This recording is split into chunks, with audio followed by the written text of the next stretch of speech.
Hey guys, Lord Naren White here, the Holy Ghost, the one true God. Back with you with the next video in my Line of God Daily Diary series. As usual, before I discuss what I have achieved since yesterday's Daily Diary video, I want to read you a chapter from the Bible.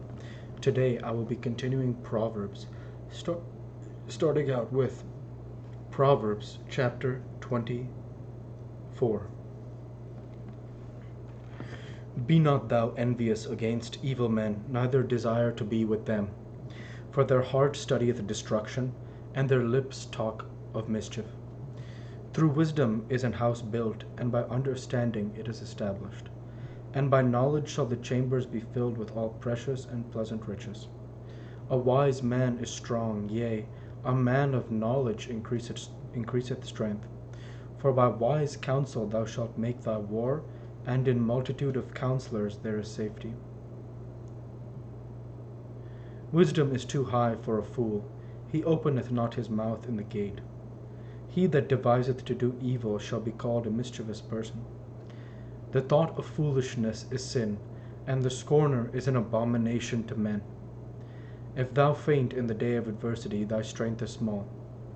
If thou forbear to deliver them that are drawn unto death, and those that are ready to be slain. If thou sayest, Behold, we knew it not, doth not he that pondereth the heart consider it? And he that keepeth thy soul, doth not he know it? And shall not he render to every man according to his works? My son, eat thou honey, because it is good, and the honeycomb which is sweet to thy taste. So shall the knowledge of wisdom be unto thy soul, and when thou hast found it, then there shall be a reward, and thy expectation shall not be cut off.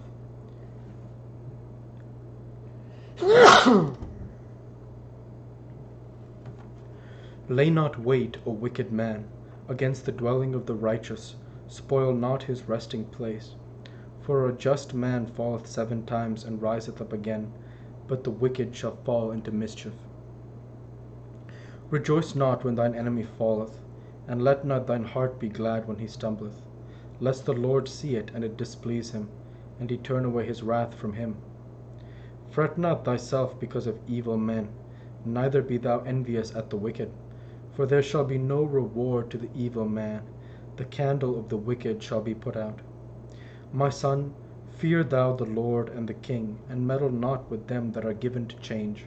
For their calamity shall rise suddenly, and who knoweth the ruin of them both?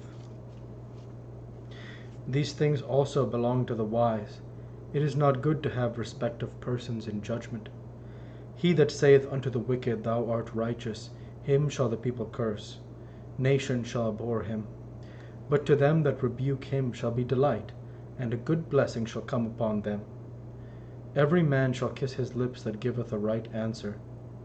Prepare thy work without, and make it fit for thyself in the field, and afterwards build thine house.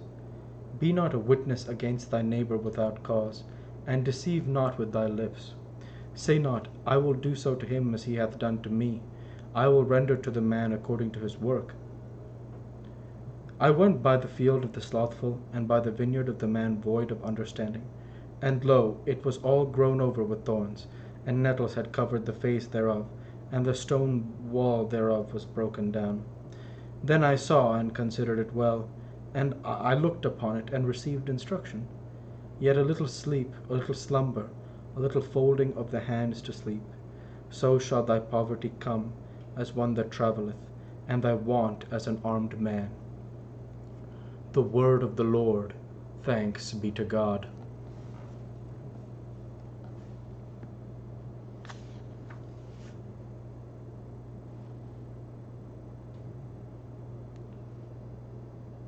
There's a lot that I want to discuss from this chapter. The first thing that I want to discuss is the idea of not concerning oneself with wicked people, not envying them, not caring about what they're doing. In fact, the very chapter begins with Proverbs 24:1, Be not thou envious against evil men, neither desire to be with them. And then later on it says, in Proverbs 24:19, Fret not thyself because of evil men, neither be thou envious at the wicked. So, what is the idea there? The idea there is that it may seem profitable and pleasurable in the short term when one looks at the rewards that some wicked, sinful people have. For example, if you think about the Herodians, um, it may have seemed from their material wealth, um, as Herod is calling for the head of John the Baptist, it may have seemed like Herod had power or Herod had luxury, but actually Herod was a sinner, and John the Baptist is a prophet of the Lord. And that understanding is very important because it speaks to the greater idea of, instead of concerning oneself with what evil and wicked people are doing, focus on making your own life the best version of yourself that it can be. Yesterday, uh, you know, uh, I should say within the month of September, I watched a podcast from Patrick Bet David where he talks with Tom Brady. And Tom Brady talks about how throughout his whole career, he never concerned himself with trying to be the greatest quarterback of all time. And not only, of course, is he the greatest quarterback, but by most people's acclamation, most people's, acclaim, my opinion for sure, that he is the greatest player ever. And he said, I always wanted to be the best version of myself that I could be. And that's what I would want to convey to my children one day, is as I wrote in my gospel, they should not try to be me. They should not try to be Christ. They should not try to be God. They should be the best version of themselves they can be. And to learn from the lessons of the Bible, where, previously men of level 3 didn't have, they had a good legacy. However, Adam's sin and the fall of man subsequently is really quite disastrous. And of course, there were other men, like Methuselah and like Noah, who have, especially Noah, who have redeemable traits. Men of level 3 who have the lifespan nearing 1,000, not the subsequent decrement to the smooth seed giving men of level 4 during the time right after the flood. However, the idea is learn from their lessons where Cain failed, my children should not fail. And I will teach that to them, that you please focus on being the best version of yourself that you can be, that you can output work 5-6 days a week, every week for 800-900 years, and you will see just how great of a man you can be, because that is spectacular. Because any man who outputs work 5-6 days a week for 80 to 90 years is probably a millionaire, is probably very successful, probably has a family, probably has kids, probably has a beautiful legacy. And to my children, they'll have the potential to do that for 800 to 900 years. And that's exactly what I'm going to tell them to go and chase, because that is a blessing. I need them. I need you, my children, when they watch this or other videos one day, to cultivate. Don't focus on what other people are doing. Focus on what you can do. Focus on controlling what you can control.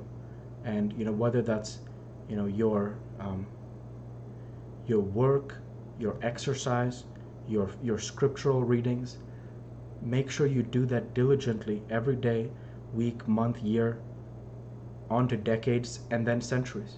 And you will see how Narengelicism, by way of not only my sons, my princes, also myself, how every day, remember, the purpose of Narengelicism is to do the right thing at the right time, which is to work with sincerity and focus. And we will demonstrate how that is the backbone of Narengelicism. And so that I want to go ahead and end the Bible reading there for today, and transition over to what I have achieved since yesterday's Daily Dive video. Since yesterday's Daily Dive video, I worked at my chest, I worked at my legs, I created, uploaded, and scheduled, and will schedule today's Daily Dive video for 9/30/23, and I've created many video game videos. And with no further achievements since yesterday's Daily Dive video, I want to go ahead and say thank you for watching, and I hope you enjoyed. Please like, comment, and subscribe as it greatly helps the channel. Light to be with you all. Take care and thanks again.